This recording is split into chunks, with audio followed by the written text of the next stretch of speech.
So what's up guys, welcome back to my channel. आज एक बहुत ही इंपॉर्टेंट बात मैं सारे बच्चों को बताना है जो फिलहाल 12th का बोर्ड पेपर देने वाले हैं और फिर उसके बाद सीयूईटी का एग्जाम देंगे। बहुत ही बड़ा मिसकंसेप्शन बच्चों के माइंड में ये चलता है कि अब 12th के परसेंटेज से लेना देना क्या है, वो तो किसी काम की रही नहीं, क्योंकि अब तो सीयूईटी देके एडमिशन मिल रहा है। तो 12th में सिर्फ पास हो जाते हैं, पास होंगे तो एलिजिबल हो जाएंगे, सीयूईटी दे देंगे, सीयूईटी देने के बाद कॉलेज मिल जाएगा। दिस इज अ मिसकंसेप्ट, ऐसा गलती मत करना। सबसे पहली बात जो सोच रहे हैं सिर्फ पास होना है, उनके लिए मैं एक मिसकंसेप्ट दूर कर देता हूं कि ध्यान रखना, दिल्ली यूनिवर्सिटी का सबसे बड़ा क्राइटेरिया है और इवन सीयूईटी एग्जाम का अपने आप में क्राइटेरिया है कि अगर 50% से कम नंबर आए तो सीयूईटी में बैठने भी नहीं मिलेगा। ये बात ध्यान रखना। अगर आप लोग अपीयरिंग भी है और सीयूईटी एग्जाम आप दे भी देते हैं, हो सकता है उसके बाद अगर आपकी परसेंटेज 50% से कम आई तो किसी भी यूनिवर्सिटी में आपका एप्लीकेशन नहीं जा पाएगा। 50% से कम में सीयूईटी में आप वैलिड नहीं रह जाते हो। दिल्ली यूनिवर्सिटी का पर्सनली 55% या शायद ऐसे 55% कुछ उसका है, एग्जैक्ट डेटा 55% ही है, या फिर आप 60 तक का टारगेट करना। तो उससे कम अगर आपके आते हैं तो आप लोग एलिजिबल ही नहीं रह जाओगे अप्लाई करने के लिए, फिर बाद की बात तो आती ही नहीं है। और सिर्फ एलिजिबिलिटी ही क्राइटेरिया नहीं है, एक और बात है, अगर आप लोग चैनल पर नए हैं तो चैनल को सब्सक्राइब कर दीजिए, बेल आइकन भी दबा दीजिए। एक बहुत ही इंपॉर्टेंट अपडेट मैं आपके लिए लेकर आया हूं जिसके बारे में बच्चों को बड़ा मिसकंसेप्ट था। तो ऐसे ही और भी बहुत सारी सीयूईटी को जुड़ी हुई अपडेट्स मैं आपके लिए लाता रहूंगा। चैनल से जुड़े रहिएगा। मैं ऑलरेडी बहुत सारे अपडेट्स डाल चुका हूं, चैनल पर जाकर देखिए। जनरल टेस्ट का एक मॉक टेस्ट भी डाल चुका है, ऐसे बहुत सारे और आने वाले हैं। और एलिजिबिलिटी क्राइटेरिया क्या है, सेफ स्कोर क्या होते हैं, कैसे चेक करना है कि कब अप्लाई करना है, सब कुछ मैं चैनल पे कराऊंगा। ऑलरेडी बहुत सी वीडियो डाल चुका हूं, चैनल को जरूर एक बार चेकआउट करना। आपके लिए सारा relevant plus authentic data available है, तो चैनल को जरूर एक बार देखना, सारे फैंस वीडियो को शेयर करना। सेकंड इंपॉर्टेंट थिंग क्या आती है, क्या सिर्फ एलिजिबल होने के लिए ही 12th के मार्क्स काम आते हैं? जी नहीं, ऐसा नहीं है। सिर्फ और सिर्फ एलिजिबिलिटी एक क्राइटेरिया नहीं है, जो कि सबसे इंपॉर्टेंट तो वही है कि अगर 60% नंबर नहीं है तो पेपर देने का कोई फायदा ही नहीं है, कोई यूनिवर्सिटी में अप्लाई नहीं करवाओगे। लेकिन सेकंड इंपॉर्टेंट ये है, मान लो क्या, जो कि सच ही है, 14 से 15 लाख बच्चों ने सीयूईटी का एग्जाम देना है।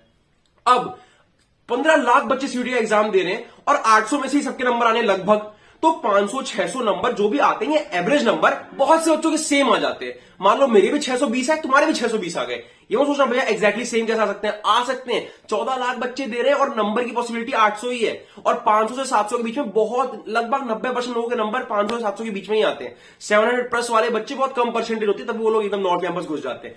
तो अगर मान लो आपके भी नंबर आए हैं 650, मेरे भी नंबर आए 650, तो जब मैं अप्लाई करूंगा और आप भी अप्लाई करोगे तो किसको लेगा कॉलेज, क्योंकि नंबर दोनों के सेम है। तो उस मोमेंट पे टाई ब्रेकर के तौर पे यूज किया जाता है 12th की परसेंटेज को। मान लो तेरे नंबर 720 भी आए थे, आपके नंबर 720 आए थे, मेरे नंबर 720 आए हैं, पर 12th की परसेंटेज में आपके नंबर मुझसे ज्यादा थे, तो आपको सीट मिल जाएगी। इसलिए ध्यान रखना, 12th की परसेंटेज आपको अंत में बहुत बड़ा काट दे सकती है, और ये बात कोई आपको बताएगा भी नहीं।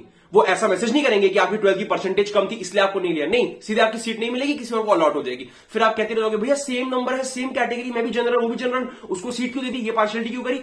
तब वो बताएंगे नहीं क्यों किया, बट वो कर देंगे। तो उस टाइम इसका मेन कारण यही रहता है, उन बच्चों की 12th में आपसे परसेंटेज ज्यादा रही होगी। तो ध्यान रखना, ये बहुत ही इंपॉर्टेंट अपडेट है। 12th के बोर्ड आपके आने वाले हैं, बच्चे मैं देख रहा हूं इसको सीरियसली नहीं ले रहे हैं, सोच रहे हैं कि 12th को सिर्फ पास कर लेते हैं और सीयूईटी में अच्छे नंबर आने के लिए अभी से एमसीक्यू की तैयारी कर देते हैं।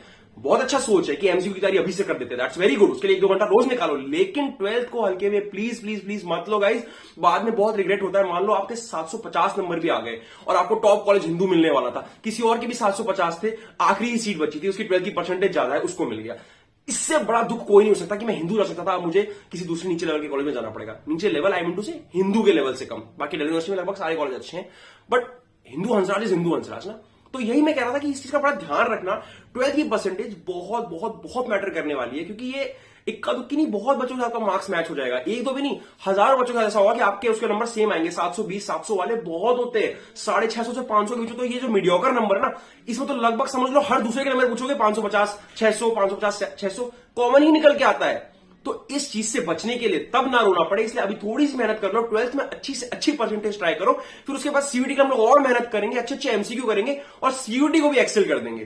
तो ध्यान रखना गाइस, 12th को इग्नोर नहीं करना है। आज आपके लिए बहुत ही इंपॉर्टेंट अपडेट लेकर आया था। अगर आपको इन्फॉर्मेशन इन्फॉर्मेटिव लगी हुई हो तो जरूर चैनल को सब्सक्राइब करना और सारे बच्चों वीडियो को शेयर करना जो लोग 12th की परसेंटेज को हल्के में ले रहे हैं और आपसे बोल रहे हैं मैं तो 12th पढ़ूंगा ही नहीं। ऐसी गलती मत करना, चाहे आप कितने भी इंटेलिजेंट हो, आप अपनी सीट गवा सकते हैं। जो लोग सिर्फ पास होने की सोच रहे हैं, 60% क्राइटेरिया भाई, उसे क्रॉस करने की तो सोचो, सीट बैठने को ही नहीं मिलेगी कोई पेपर में।